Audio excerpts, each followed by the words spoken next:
Hi, I'm Risa Wells, Realtor with Michael Saunders and Company in the Punta Gorda, Port Charlotte, and Northport areas. Welcome to I've Got a Guy for That.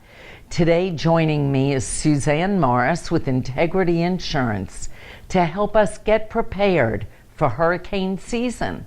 Let's get started.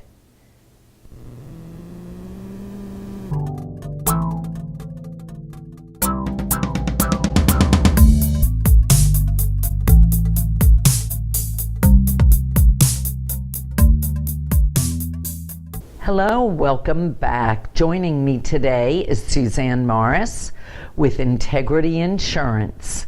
We're here today to give our viewers some insight as to what to do with hurricane season. It's upon us. As a matter of fact, what happened the other day? Oh my goodness, the weather is getting ridiculous. Yeah. So we need to discuss a few things and make sure that all of us here in Florida are prepared this hurricane season. Okay.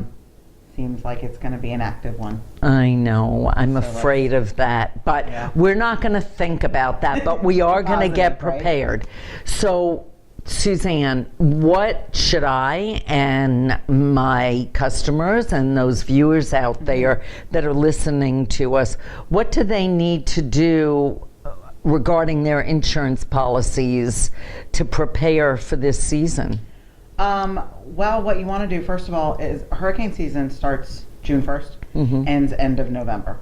So, and storms can happen even before that. We actually had our first hurricane this season in January.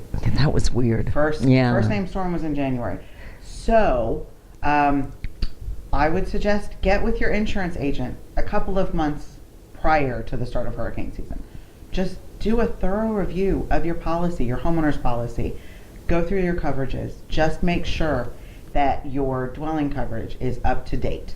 Make sure you have coverage for all of the things, your personal property, all of those items that you want to make sure in case we have another Charlie, God forbid, that you're ready for all of that. Right. So if we go out and buy a big screen TV that is mounted on the wall and cost a couple of $1,000s, we need to think about that. You definitely have to think about those things. You have to kind of keep an inventory of your belongings in your home. Some people ask me, should I videotape? Should I make a list? Should I keep receipts? All of those things are wonderful things to do. I mean, it's not mandatory. An adjuster is not going to come in and require you to produce receipts for everything that you own. But it's great with our cell phones now.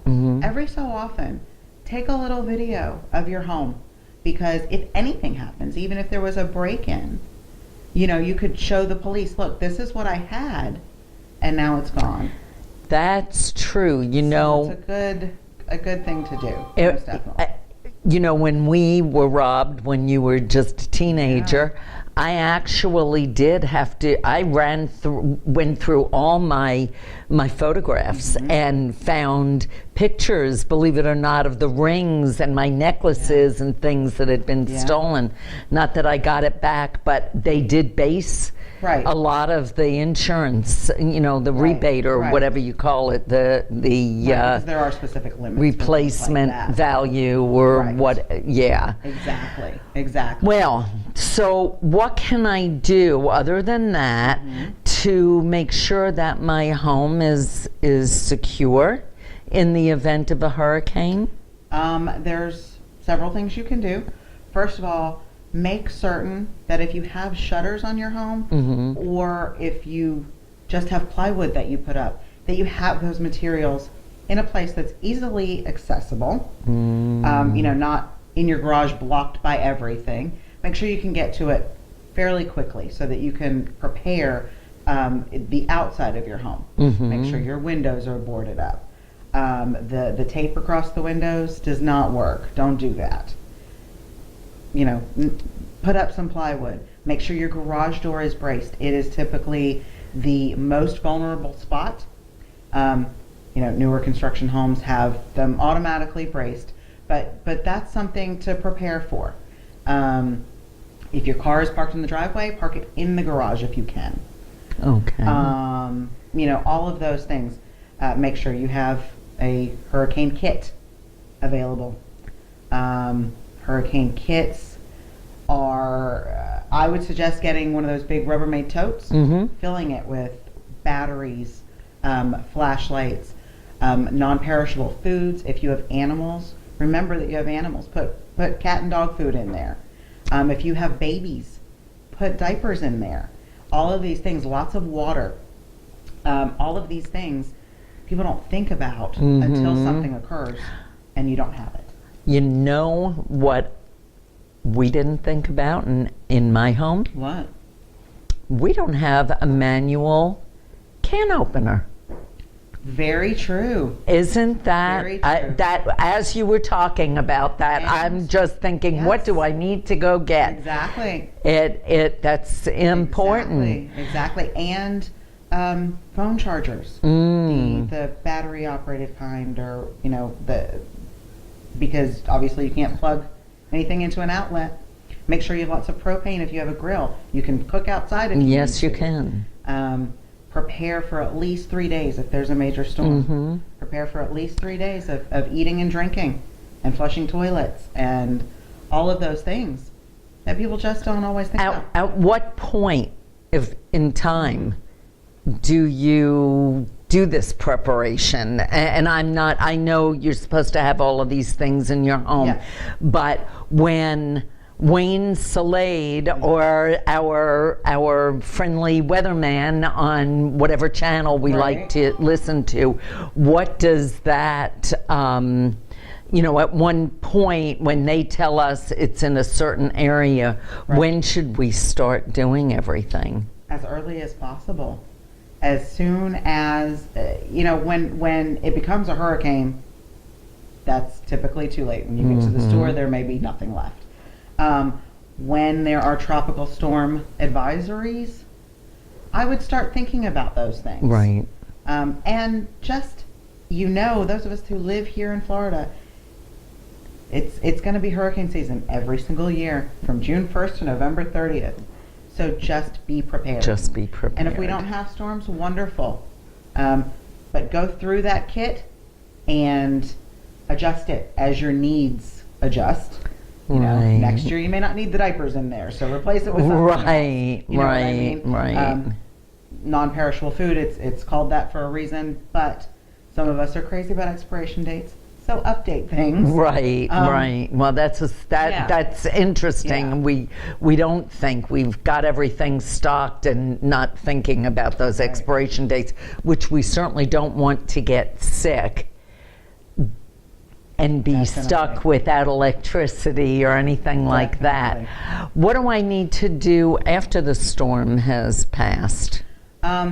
After the storm, it is your duty to assess any damage, and that does not mean crawling up in your roof to find out where the leak is coming from, Oh. if that is what's happening.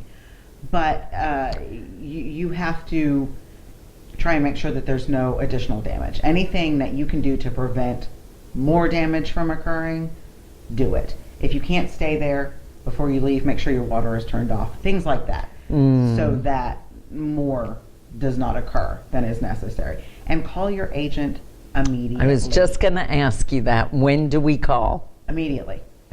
We are available after a storm. We're in the office. If we can't work in the office because we don't have power, typically we have a way. I personally, my cell phone number is on my business cards. Anyone who has them or anyone who knows me, you can get me night or day. So, and that is my job. So if something happens, reach out to me. We don't handle claims in the office per se, but we will get you in touch with the correct people. So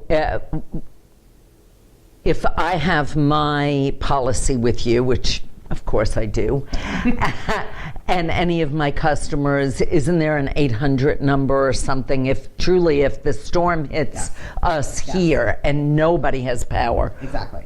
who they Yes, need if to have that. you look at your policy documents on the declarations page, Right. there should be an 800 number Yeah. for the carrier.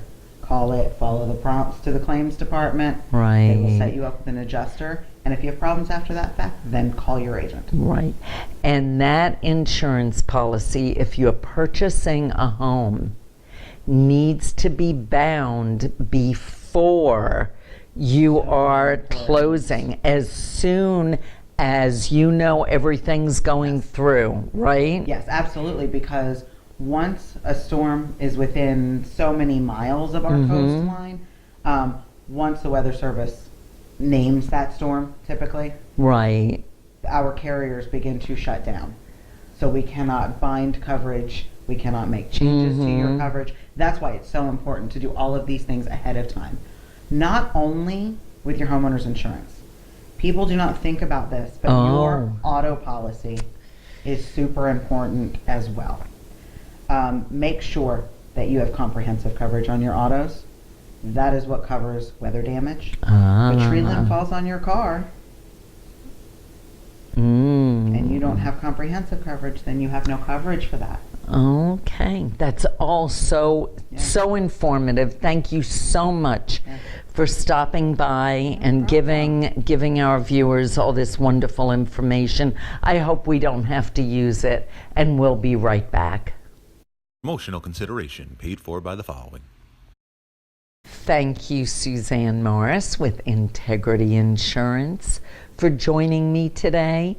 And thank you all for watching. And remember, I've got a guy for that.